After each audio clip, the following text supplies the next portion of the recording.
Armenia, although online.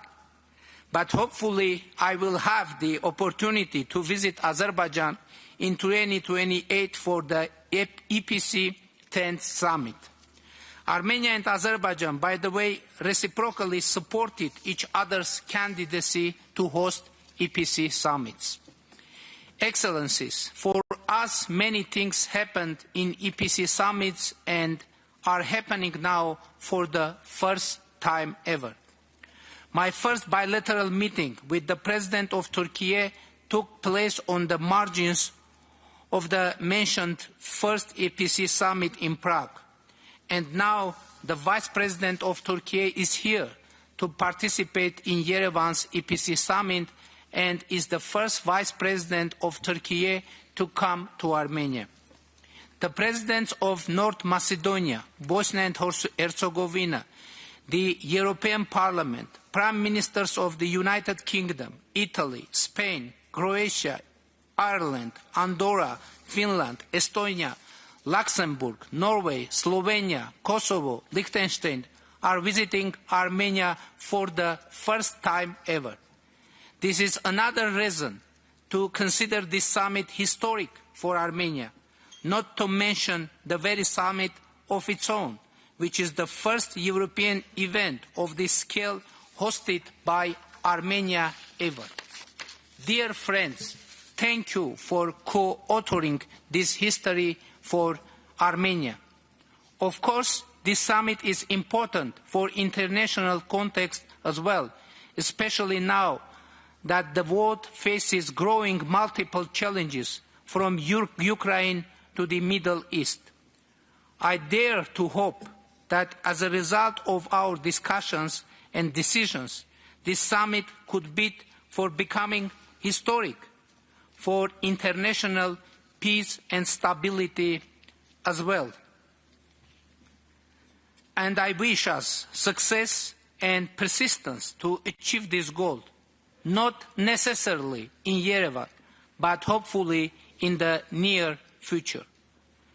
Ladies and gentlemen, Excellencies, dear friend, I now declare the 8th Summit of the European Political Community open and wish us productive, substantive and forward-looking discussions. Thank you very much.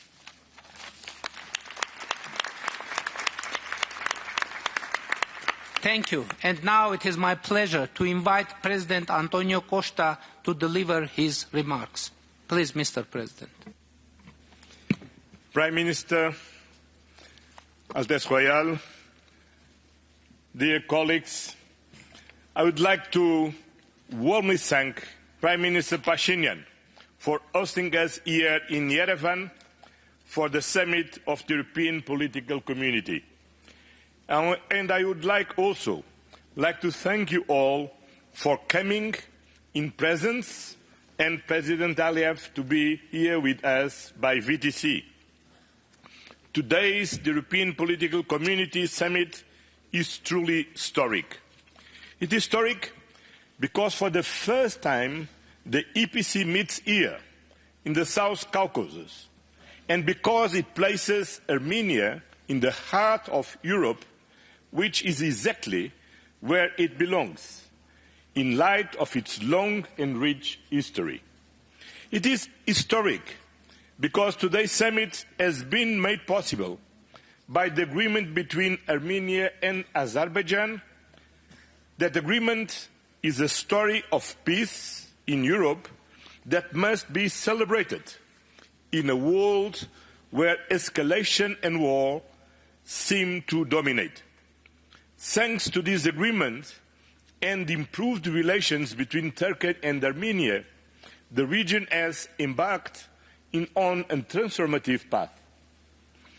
Interconnected strategic industries, markets, transport corridors, digital networks, and energy interconnections. They do more than move goods, data, electricity, and people. They build trust, create jobs, and bind neighbors together through practical cooperation and shared growth. And the European Union, stands ready to be a reliable partner in turning this vision into reality, to ensure the irreversibility of this momentum of peace and opportunities for prosperity. It is vital to strengthen Armenian democracy and fight external interference and misinformation. The future of Armenian democracy lies in the hands of the Armenian citizens only.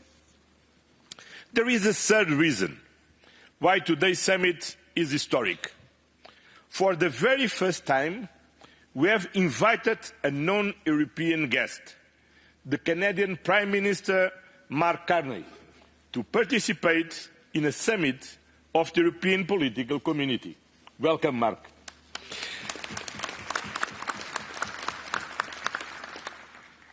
The geopolitical situation in Europe finds itself with the ongoing Russian war of aggression against Ukraine and the conflict in the Middle East, demonstrates that our continent needs a 30-60-degree vision for its security.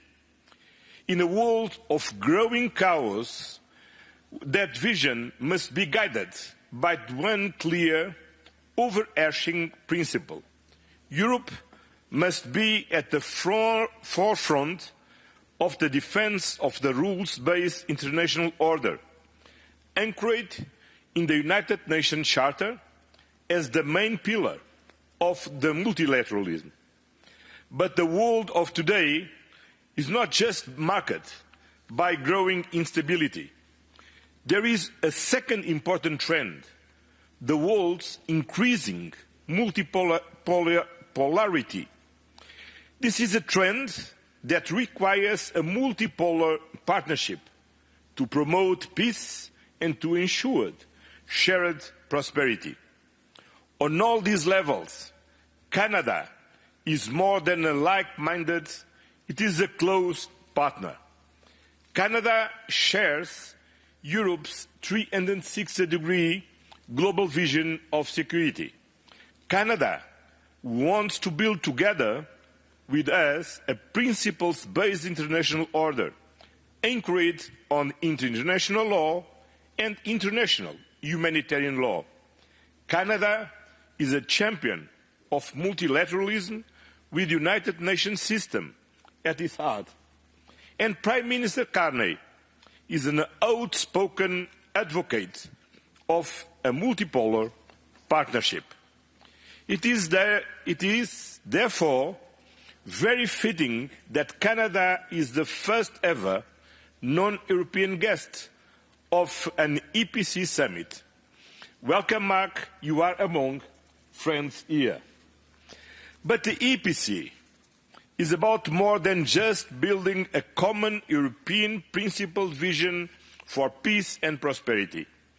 It is also about using that vision into reality on energy, on connectivity, on democratic resilience, the themes of this year's roundtables. And I'm glad that again, like in the previous summits, the EPC will be a catalyst for action.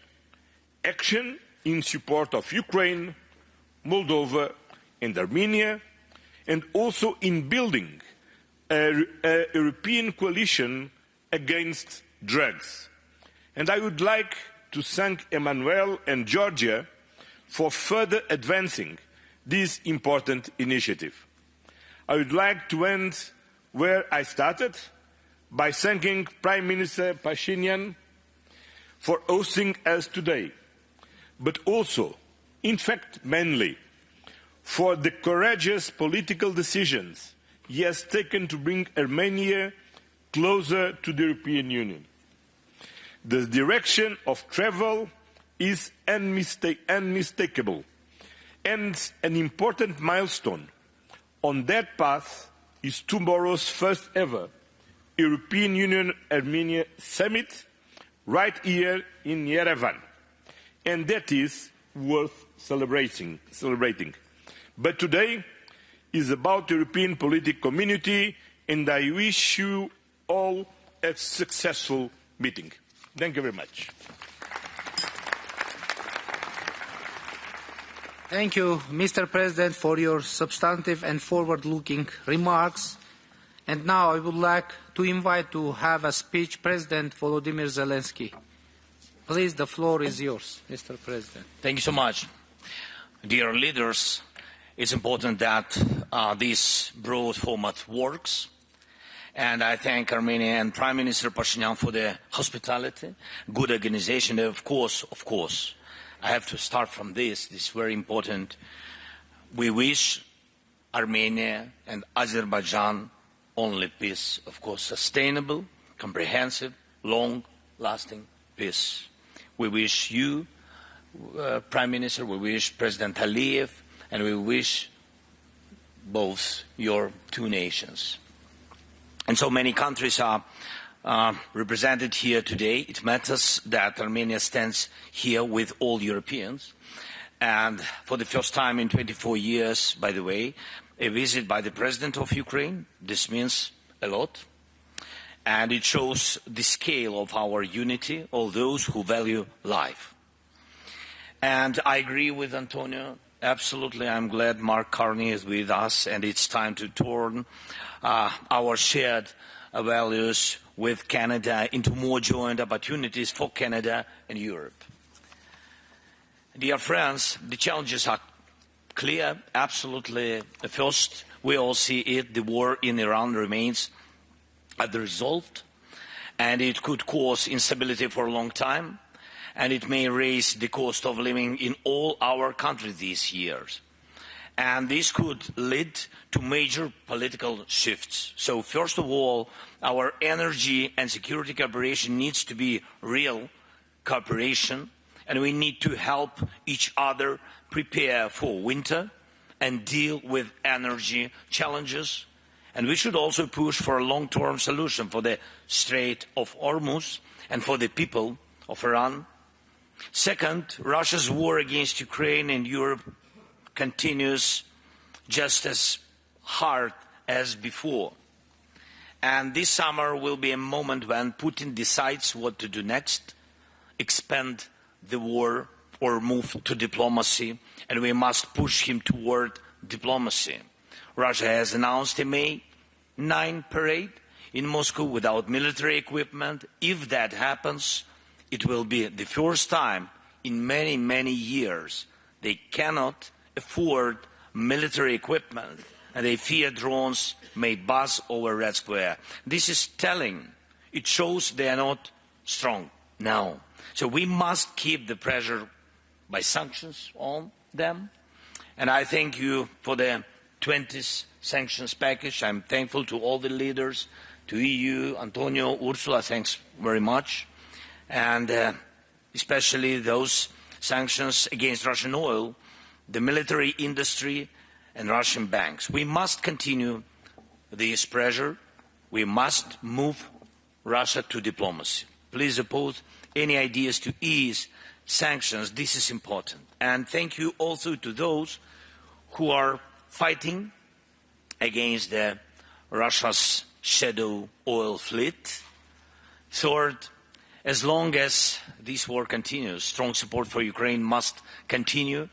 Every support package matters, especially air defense. Every contribution to the Pearl program matters. And we need new Pearl packages this year, this May. This helps us defend against the ballistic threats. And I believe Europe should be able to produce everything it needs to defend against everything, all the ballistic attacks and all other weapons on its own. We offer a contribution to Europe's defense, our drone deals. They bring countries together, and we need strong protection across Europe from drones and all attacks, potential attacks, and in the air, at sea, and on land. Drone deals mean joint work, joint production, shared protection. Let's move forward on this. And one more thing. we need to focus on what we will do if Russia does not end this war. We need continued pressure and we need peace. And of course, it's number one, we need to find a workable diplomatic format. And Europe must be at the table in any talks. And we are in contact with the United States and we understand their views and positions, but it would be good to develop one common European voice for talks with Russians. Thank you. Thank you. Thank you, Mr. President, for your remarks. And now I invite President Ilham Aliyev, who is joining us via video connection, to deliver his speech. Please, Mr. President. And greetings from Baku. First of all, I'd like to express gratitude to President Costa for the invitation to address the 8th EPC summit. During President Costa's visit to Azerbaijan less than 2 months ago, we discussed my participation at the summit and agreed that I will join in the video format. I'd like also to inform the audience that during my meeting with President Costa and President von der Leyen in Tirana a year ago, they asked my opinion about the idea to organize May 2026 summit in Armenia. I supported that, and in my turn asked, in order to preserve the balanced approach, to hold one of the next summits in Azerbaijan. Proposal was accepted, so I invite the members of EPC to Azerbaijan in May 2028. And by the way, Armenia also supported our candidacy. This is a clear indication that peace between Azerbaijan and Armenia is a reality. We live in peace for only 9 months, and we are learning to live in peace. Last August in Washington, in the White House, leaders of Armenia and Azerbaijan signed a joint declaration. President Trump, as it was already mentioned, signed it also as a witness. Foreign ministers of Armenia and Azerbaijan initialed the text of the peace agreement for us, and I'm sure for our Armenian partners, the peace is done.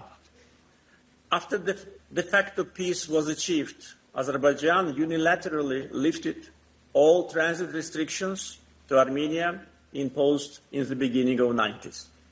Up to now, 28,000 tons of cargo to Armenia was delivered through the territory of Azerbaijan. Azerbaijan went even further. We started to supply our oil products, gasoline and diesel, for the first time to Armenia, thus starting their trade relations. So far, 12,000 tons of our oil products have been exported to Armenia. Another achievement of peace is connectivity. Trump Route for International Peace and Prosperity will connect Azerbaijan with its exclave, Nakhchivan. Along with that, this route will be part of the Middle Corridor. Both Armenia and Azerbaijan already see the practical benefits of peace. Using this opportunity, I'd like to express gratitude to the European Commission for its position on Armenia-Azerbaijan peace process. But unfortunately, not all the European institutions demonstrate the same approach. One of them is European Parliament, another Parliamentary Assembly of the Council of Europe. Azerbaijan is a member of the Council of Europe since January 2001.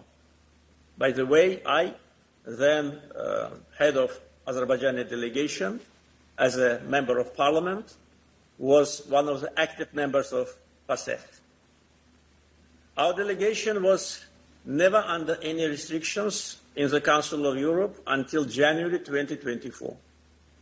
On September 2023, Azerbaijan put an end to separatism in Karabakh.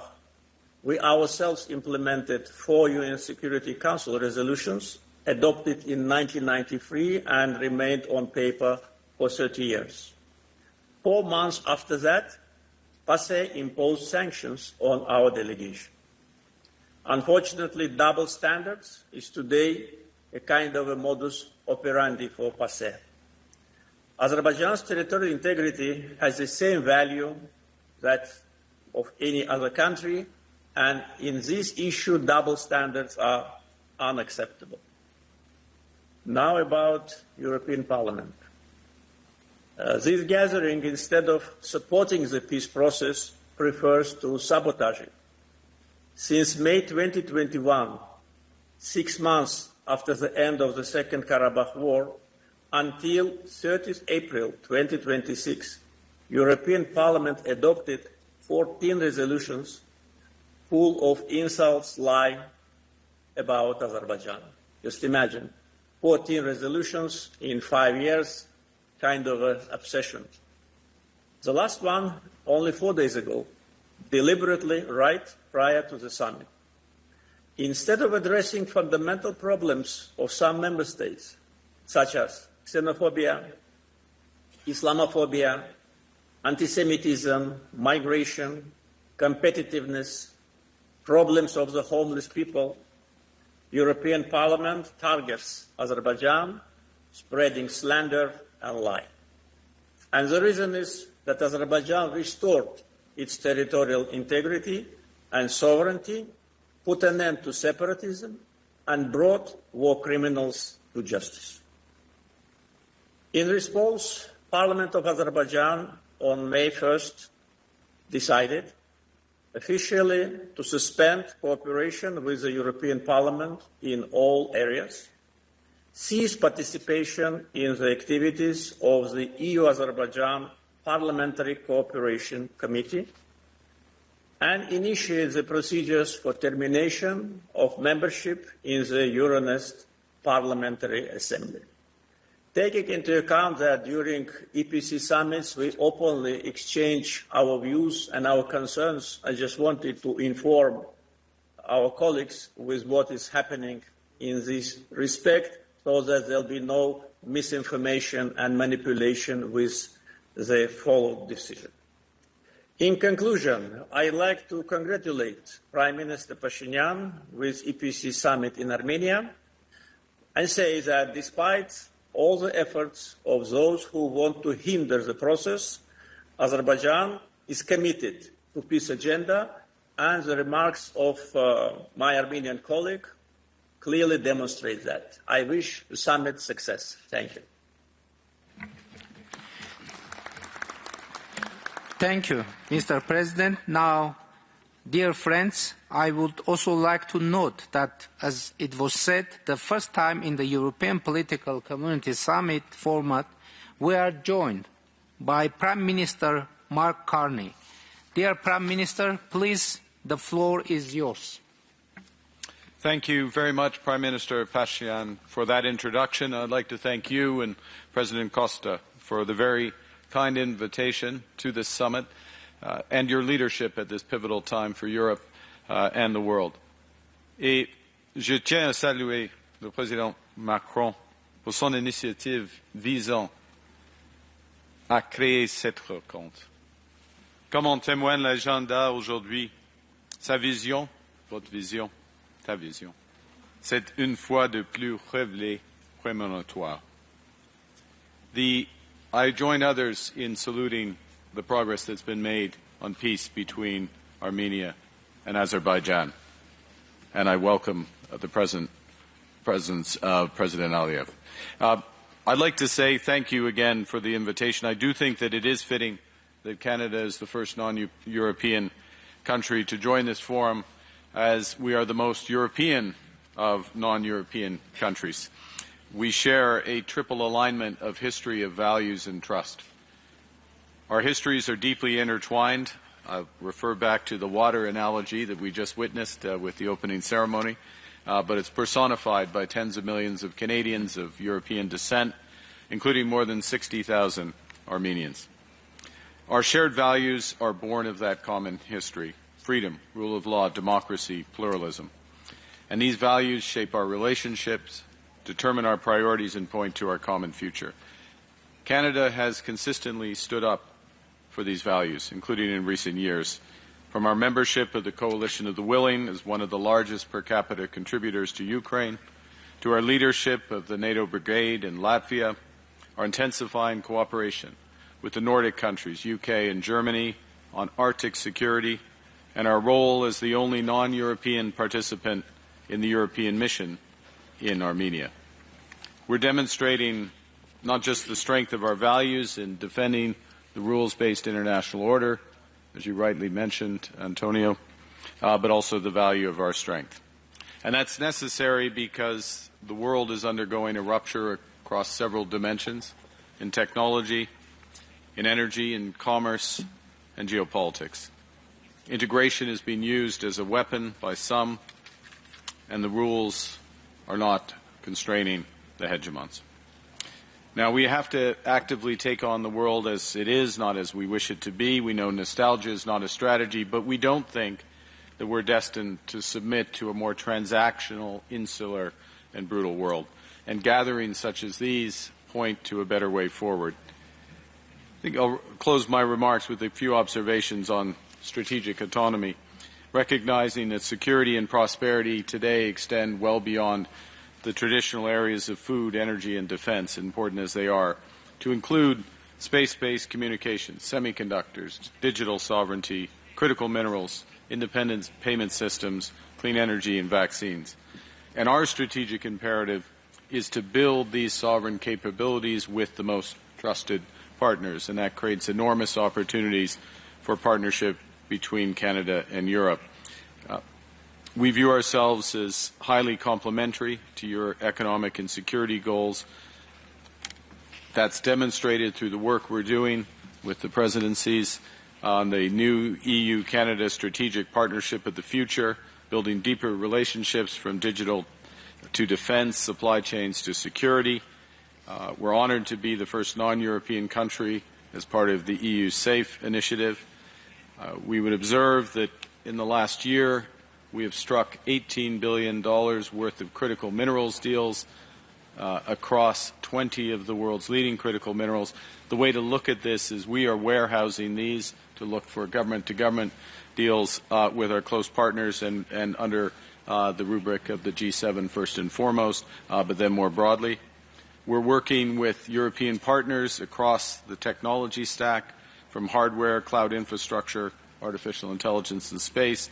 And as we'll discuss later, we are an energy superpower, third largest oil producer, fourth largest natural gas, largest hydro renewable base. We're committed to addressing climate change while providing reliable, affordable energy to our citizens and partners.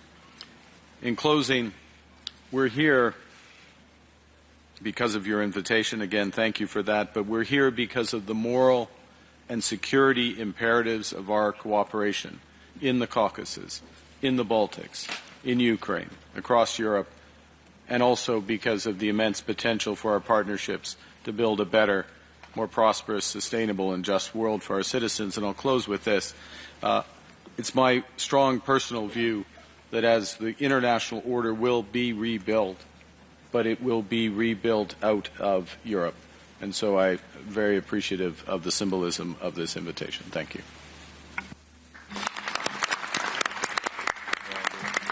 Thank you, Prime Minister, for your insightful and valuable remarks. Excellencies, dear friends, let me express my appreciation to all speakers for their thoughtful and substantive contribution, which have set the tone for our discussions today. We will now proceed to the next segment of the plenary session, an interactive panel discussion. I would like to invite the President Nikos Christodoulides to chair the panel and to introduce the panelists for the interactive discussion. Please, Mr. President. President Ursula von der Leyen, President Emmanuel Macron, Prime Minister Giorgia Meloni, and Prime Minister Keir Starmer. Please, dear friends.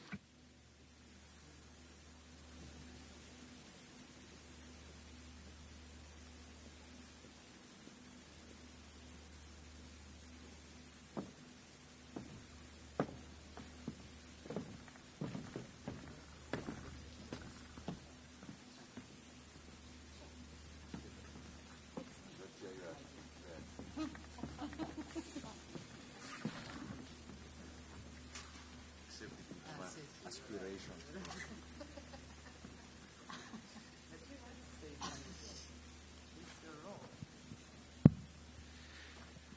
So let me start by thanking the Armenian government for hosting us and for the excellent hospitality. We meet here at Yerevan at a very critical moment. I would say at a time of geopolitical tensions, economic uncertainties, and growing pressures on our democratic institutions. There is no doubt, and I think that all of us will agree that there is a need to strengthen dialogue, to strengthen cooperation and collective resilience. And the European political community is the right forum to address these challenges, and especially to discuss how to maintain European coherence and unity in time of multiple crises, how to reinforce European security as a continental and not just European Union, as a continental necessity. We are witnessing a fundamental shift in our security landscape, from conventional warfare to hybrid threats. Today's challenges do not stop at the borders of the European Union. They are continental, and they demand what we call a whole of Europe response.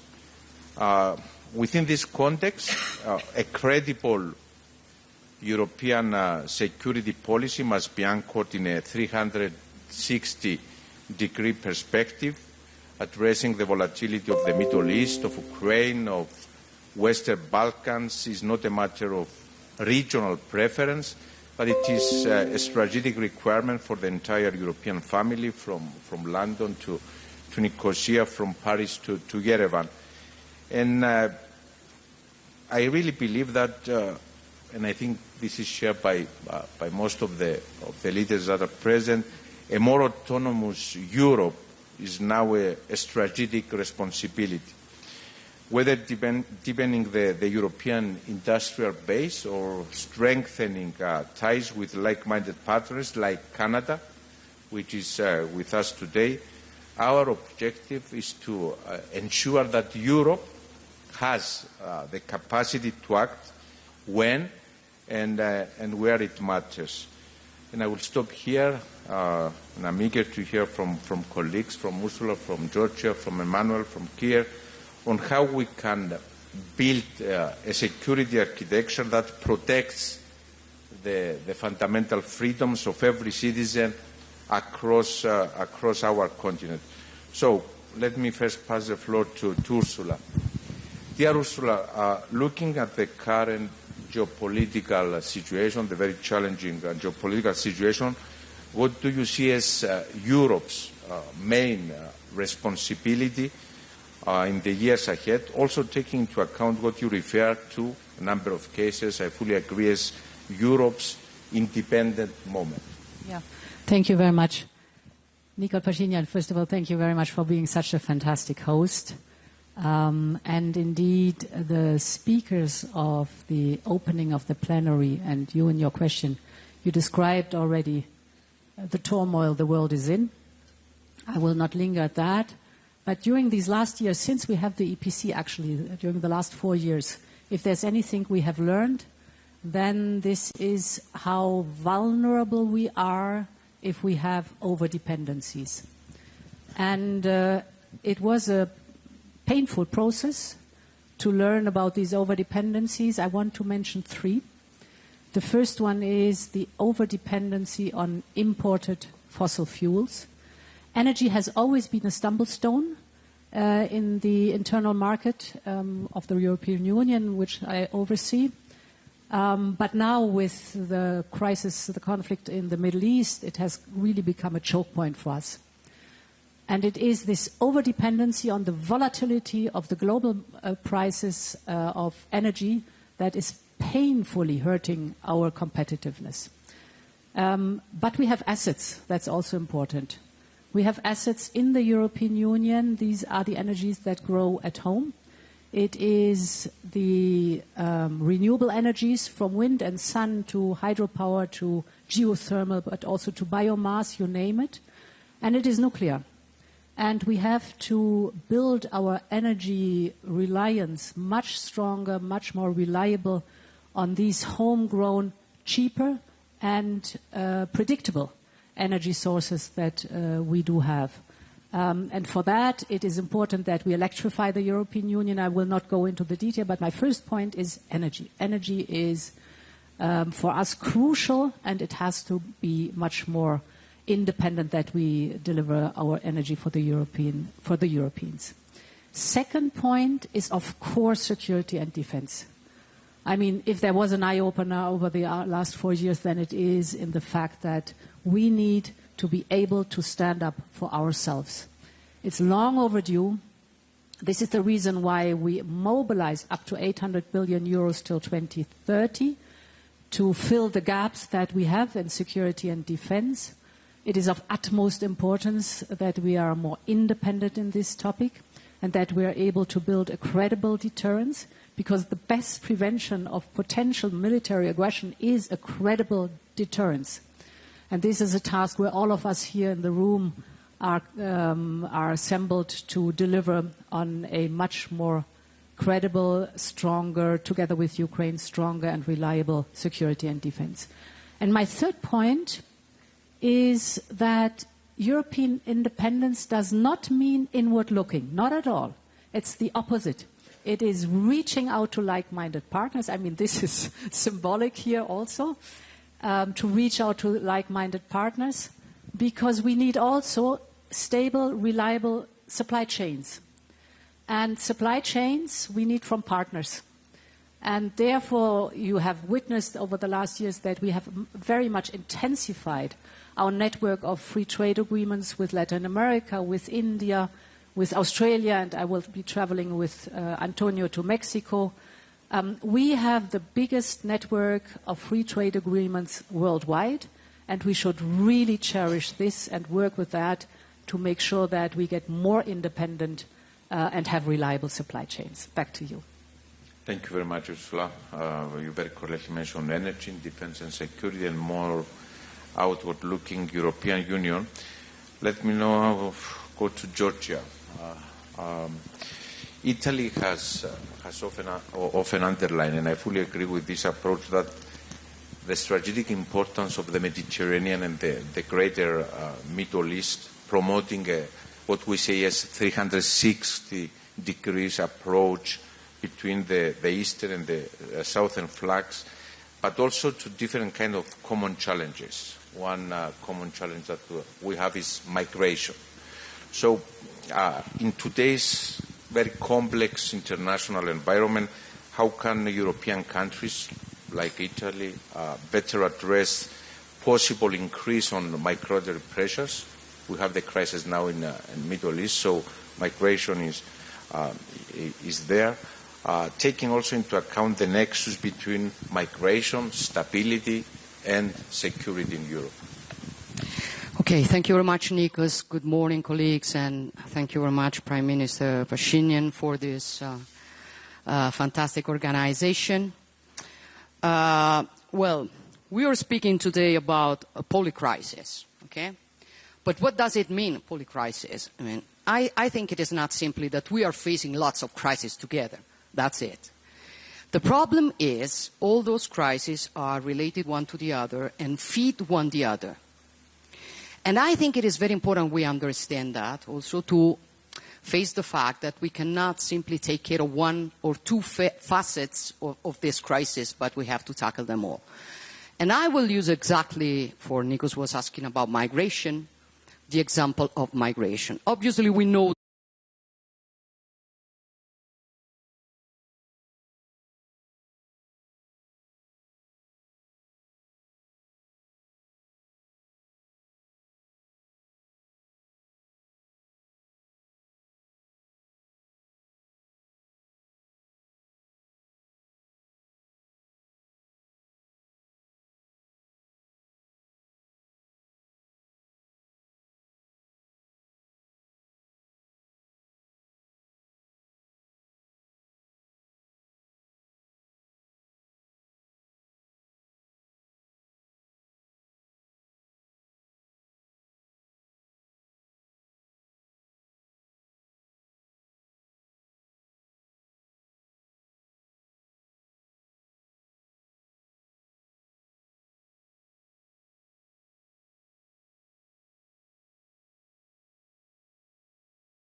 one piece of this polycrisis.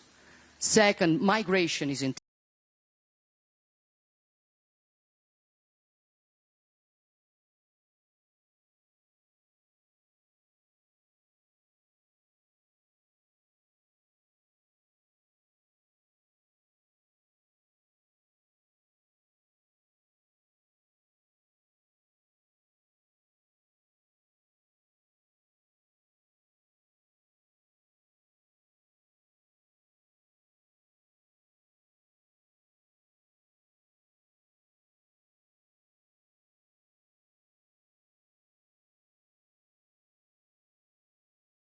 that the strategic also linked to, for we have also to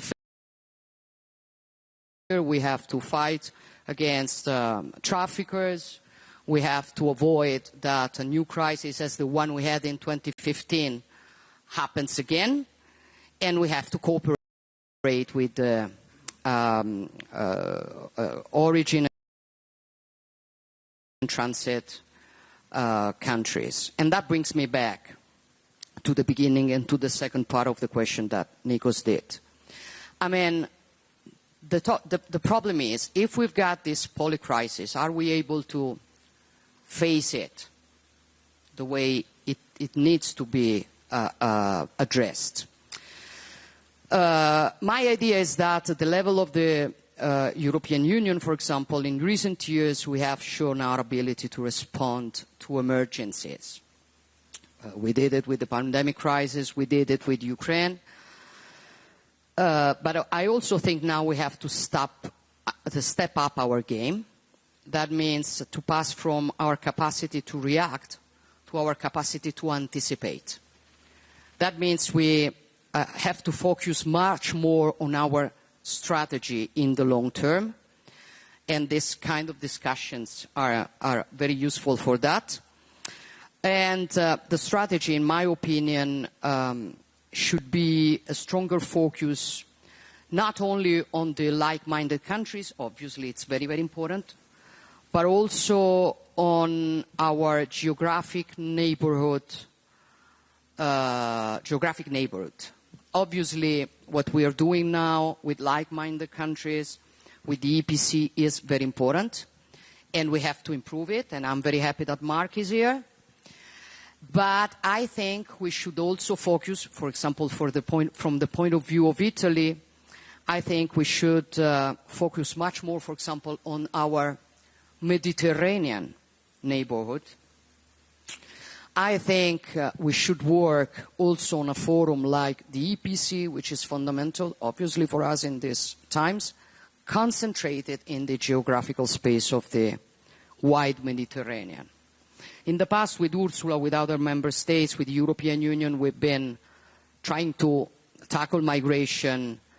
We were pushed to pay much more attention to countries across the Mediterranean. Now, in my opinion, the challenge is to broaden this approach, to bring together security, development, energy in our cooperation with the neighboring countries. For this is the best way we have to respond to a crisis which is not only one crisis. It's lots of crises altogether, but unfortunately they are part of the same crisis and we have to tackle it all. Thank you. Thank you, Georgia. You very correctly raised the issue of tackling the root causes of migration by working together with the countries of origin. Emmanuel, you were the first to propose the European political community, which brings us together to discuss challenges and opportunities. And you have consistently highlighted the importance of European strategic autonomy. How do you see the concept of European strategic autonomy evolving in today's security environment? And another question with regards to the Strait of Hormuz. All of us will commend your leadership on the matter together with Kiev. Since we agree what happens in the Middle East directly affects Europe, how do you see the situation evolving and what we can do as Europeans to facilitate the day after with regard to the Strait of Hormuz? Thanks. Thanks, Nikos. Thank you very much, colleagues. And Nicole, thank you very much for hosting us and organizing this EPC. Look, I really believe that when we speak about strategic autonomy, it was perfectly phrased by Mark in his speech with the list of sectors when we speak about strategic autonomy. It's not just dealing with defense and security and energy, but these components are critical and food. But now we have to speak about space, we have to speak about semiconductors and so on, because it's impossible to have a sustainable strategic autonomy on defense if you are 100% dependent when you speak about semiconductors to some other countries. So we clearly see, given the integration of our global economy and our innovation system, that building and strengthening our strategic autonomy requires much more focus on these key pillars where we have over-dependencies. And we experienced the cost of over-dependencies during the past few years. In COVID time, when we spoke about masks and some medical devices, the Russian war against Ukraine revealed our over-dependencies regarding gas and Russian gas.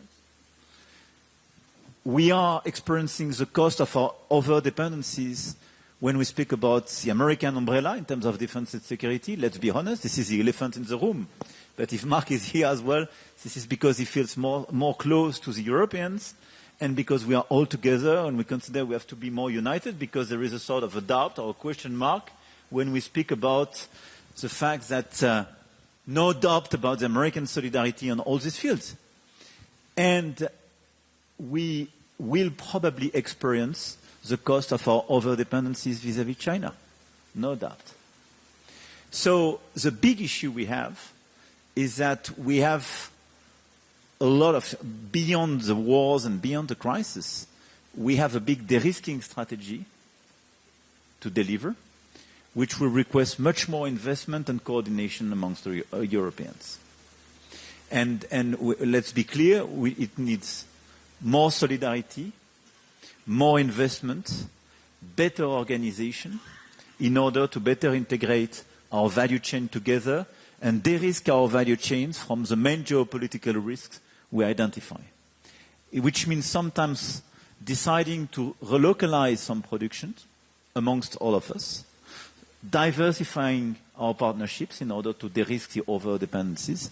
But this is the approach we will have to complete in the years to come.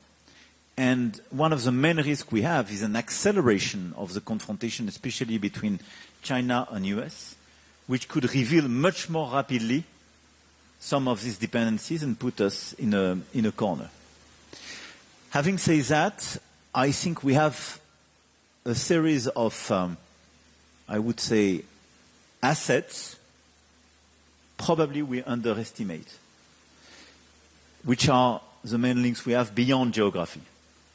But I really believe that believing in the democracy, rule-based order, respect of an open trade and free trade, believing in climate change through innovation and reasonable approach, creates a lot of links amongst us, and our predictability in order to deliver this agenda is a big advantage vis-à-vis a lot of non-European players.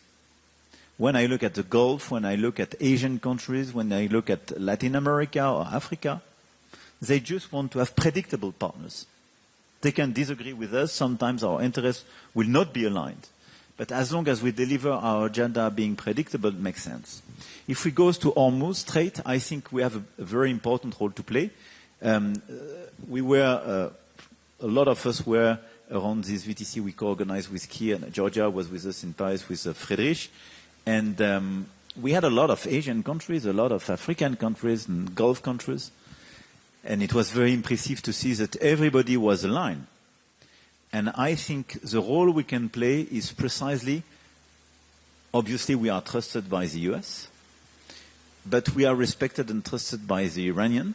We are not naive vis-à-vis the Iranian, but we are not at war with them, which creates a context where we can be this all together. We can provide, I would say, services from diplomatic, military, and economic and financial side in order to facilitate a free reopening of Hormuz Strait. And this is exactly the strategy we are preparing. The planification work was made last week in London. So now we are in a situation clearly to facilitate such a reopening, which puts us in this situation to be this reliable partner and to open this free roads. So this is, I really believe, one of the assets we have. But beyond that, I really believe that our interest is to decrease the tensions in a lot of situations, to remain coordinated and full solidarity. Ukraine is by far the hottest topic, but to work all together on this agenda of strategic autonomy. And by the way, I think the work made during the past few years by Nicole on Armenia is very impressive. Let's be honest. 8 years ago, nobody would come here, and the fact that you have so many first visits in your country is a good signal, because 8 years ago, this country was seen by a lot of countries around the table as a sort of de facto satellite of Russia. Nicole organized this Velvet Revolution and decided to de-risk his country from Russia. And he's still attacked on a daily basis because of that. And the fact that he decided both peace and Europe is a very strong signal. And the resistance war in Ukraine, the Armenian strategy, what is done in Moldova, plus what is done by a lot of countries around the table, is as well the fact that as Europeans, we decided during the past few years to have a collective wake-up call and not to be dependent on any big power. And this is as well one of the preconditions of this strategic autonomy. Thank you very much, Emmanuel. I keep the word predictable partners in this unpredictable world. Here, under your leadership, we see that the UK is taking a very active role on all issues affecting our continent from Ukraine, including the coalition of the willing, on the issue of the Strait of Hormuz more recently, as well as on the issue of migration. I wanted to ask you if you could elaborate on these collective challenges and on priorities on how we work together. Well, thank you very much, and it's fantastic to be here. Emmanuel said there's a number of people on their first-time visit to Armenia. I'm one of them. And so thank you for the very warm welcome. It's really fantastic to be here, to get a real sense of the history, the culture, but the warmth of the welcome, I think, has been something that all of us who are here for the first time have really noticed, and thank you very much for that. Look, the European political community is a good opportunity for us to come together in this configuration and discuss and return to the challenges that face us all, whether that's the economy, whether that's energy, whether that's irregular migration, as Georgia has said, which was the theme, actually, of the last EPC that we had just 6 months ago. And there's a declaration that we've put together for this EPC, which is really important in taking that work forward. But what I'd say about this particular summit is that the backdrop has changed. We are now facing a war on two fronts. We're going into the 5th year of the Ukraine war, and we've got the Iran conflict at the same time. And both of those are impacting all of us in a very material way. In the United Kingdom, if you look at the economic forecast now and compare it to the economic forecast just 3 or 4 months ago, they are in materially different places. And this is going to play out with our electorates in all of our countries. The impact is not just economic. Certainly in the United Kingdom and elsewhere, there are proxy attacks going on, both Russia and Iranian, on our streets and by way of cyber attacks. So this is not something remote. It's very real. It's real for Vladimir, and we, of course, stand with him, as we always have. But it's impacting us. The third way it's impacting us has already been alluded to, which is that we cannot deny that some of the alliances that we have come to rely on are not in the place we would want them to be. There is more tension in the alliances than there should be. And it's very important that we therefore face up to this as a group of countries together. At the tactical level, I think we've been pretty good. So on the coalition of the willing in relation to Ukraine, we've put together and sustained a group of countries around a single purpose, which is security guarantees for Ukraine. So a group of willing countries working together with a common purpose or a single purpose, where we've got the political alignment, but we've also got the military planning into quite an advanced place. That model is the one that we've borrowed into the Strait of Hormuz. Again, a group of willing countries, slightly different configuration, but with a single purpose, which is to provide the necessary backup and reassurance for the Strait of Hormuz to be opened as quickly, or for vessels to get through as quickly as possible. And I think that proves that we can be agile, we can be tactical, and we can bring together countries in those configurations, so long as there's a single purpose. But strategically, we have to do more than that, because if we talk about defence and security, in Europe we've got behind. Over many years now, we're not where we need to be. There needs to be a stronger European element in NATO. I have no doubt about that. So across defence and security and trade and energy, all of which have been weaponised, we need a much stronger Europe coming together around these issues. And I think we're all saying versions of the same thing, but I really do feel it goes back to what you said, Mark, in a way. As we come through the challenges that face us, it has to be Europe now that leads the way. And I feel that on defence and security we've been behind the curve for too long, over dependencies, over reliance, some assumptions about the world that we live in. They've gone. We now need to lead out of this, and we need to do it at pace, because these impacts are real. The alliances that are under tension are real, and how we as a group of leaders respond now will likely define what goes on for many years, arguably for a generation. So I feel this is a really important moment to come together and have these discussions about what we're going to do, how we're going to do it, and what action then follows from that. Thank you very much, Nikos. Thank you, Keir. Thank you all. I think it is clear from the discussion that the strength of the whole of Europe approach lies in our shared values. We have shared values, we share values and principles, and by defending the sovereignty and the freedom of every corner of our continent, we are not just protecting our borders and our citizens, but at the same time we are securing a peaceful future. Thank you very much, and thank you very much once again for hosting us here.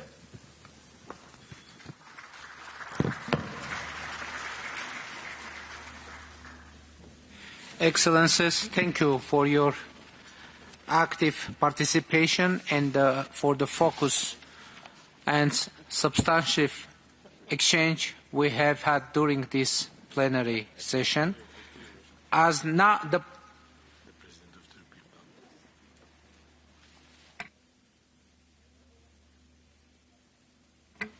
okay, please. I just need to come in, I think, since Madam President. One particular intervention focused particularly on the European Parliament, I think it deserves a very quick reply. I think meetings with a degree of disagreements are always healthy, but I would like to quickly respond and underline that the European Parliament is a directly elected democratic body with resolutions that are adopted by majority, understanding that the outcome might be uncomfortable for some, but we will never change the way we work and defend the positions that we take. Thank you, Madam President. Dear colleagues, our plan now is the following. From now, I would like to invite all of you to the informal buffet lunch for 1 hour 15 minutes, which will also provide opportunity for bilateral and multilateral exchanges.